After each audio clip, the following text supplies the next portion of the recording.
I am going to have a conversation with you today that most people spend their entire lives avoiding. Not because it is morbid, not because it is depressing, but because in our culture we have built an elaborate, expensive, and ultimately counterproductive wall of silence around the one subject that, when looked at directly, when held honestly, when engaged with courageously, has the power to completely transform the quality of every day that remains. I am talking about aging. About the second half of life, about what it means, what it costs, what it offers, and what it requires. And I am going to share with you everything Buddha had to say about it, which turns out to be the most useful, most honest, and most genuinely comforting body of wisdom on this subject ever assembled. The conversation nobody wants to have begins with this. You are older today than you were yesterday. Faster than feels possible, the years accumulate. The person in the mirror is not who you expected to see at this age. The body does things it did not used to do. The world has changed around you in ways that sometimes feel disorienting. People you love have left. Roles that defined you have shifted or ended. And beneath all of this, if you are honest, there is a question that surfaces in the quiet moments. What does the rest of this mean? What is it for? How do I hold it well? Buddha addressed this question not as an abstraction but as a lived reality. He aged. He watched his closest companions age and die. He sat with the specific, personal, inescapable experience of a body and a world in constant change. And from that experience he drew a body of wisdom about the second half of life that has no equivalent anywhere in human thought. The first thing he said is that aging is not happening to you. It is happening through you. There is a profound difference. The person to whom aging is happening is a victim of an unwelcome process, fighting it, resenting it, measuring every change against what was, and finding it lacking. The person through whom aging is happening is a participant in one of the most significant transformations available to a human life. The gradual, deepening revelation of what is essential when everything non-essential is slowly stripped away. Because that is what aging does when you stop fighting it. It strips away, not cruelly, honestly. It removes the energy for pretense. It removes the patience for things that do not genuinely matter. It removes the capacity for the specific kind of self-deception that requires a young person's endless supply of future time. And what remains when all that is stripped away is, if you have been paying attention, if you have been willing to grow, the most essential, most honest, most genuinely you version of yourself that has ever existed. The second thing Buddha said is that the gifts of aging are not consolation prizes. They are the actual prizes that the first half of life was preparing you to receive. The gift of perspective, the capacity to see clearly what actually matters because you have lived long enough to watch what seemed urgent reveal itself as trivial. The gift of compassion, the genuine embodied understanding that everyone is struggling, that life is hard for everyone, that judgment is a young person's luxury, that experience cannot sustain.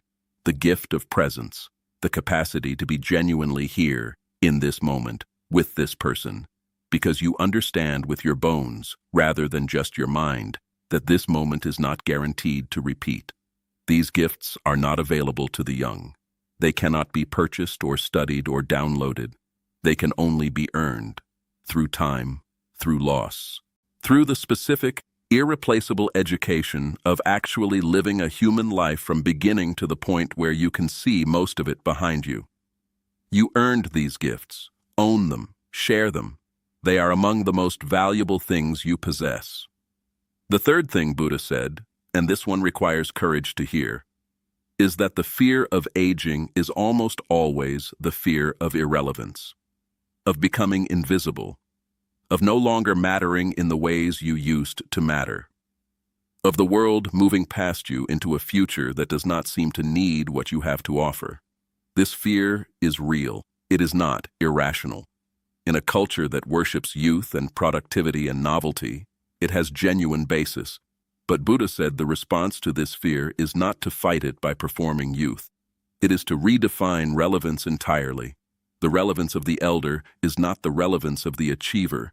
It is not measured in productivity or output or the capacity to keep up with technological change. It is measured in depth, in the quality of presence you bring, in the specific wisdom that only a life fully and honestly lived can produce, in the calm that enters a room with you because you have been through enough to know that most things are survivable and most fears are smaller than they appear, in the love that has been refined by decades of practice into something quieter and deeper and more genuinely sustaining than the passionate love of youth. You are not less relevant. You are relevant in a way that nothing younger can replicate. The fourth thing is about the body specifically. Buddha was practical. He acknowledged that the aging body requires different care, different attention, and different relationship than the younger one. He taught, honor the body at every stage, not by demanding it perform as it once did, but by meeting it where it is with patience, with genuine care, and with the understanding that a body that has carried you through this many years of living deserves nothing less than your deepest respect. Rest without guilt. Move within your current capacity without comparing it to a previous one. Nourish yourself with the consciousness that every meal, every night of sleep, every moment of genuine physical care is an act of profound self-respect. And the final thing, the thing Buddha returned to again and again in every conversation about aging, about time, about the finite nature of a human life, is this. The quality of your remaining time is not determined by how much of it there is. It is determined entirely by how completely you inhabit whatever amount there is. One day lived with full presence, genuine love, and honest engagement with what actually matters is worth more than a decade spent in the distracted, performing, half-present way that most people spend most of their lives. You are not running out of time to live well. You are being invited, by the very fact of your years, by the very reality of your finitude, to live better than you ever have, more honestly, more presently, more lovingly, more completely yourself. That invitation does not expire. It is here, right now, in this moment, in this breath, in this one extraordinary, ordinary day that is yours and no one else's.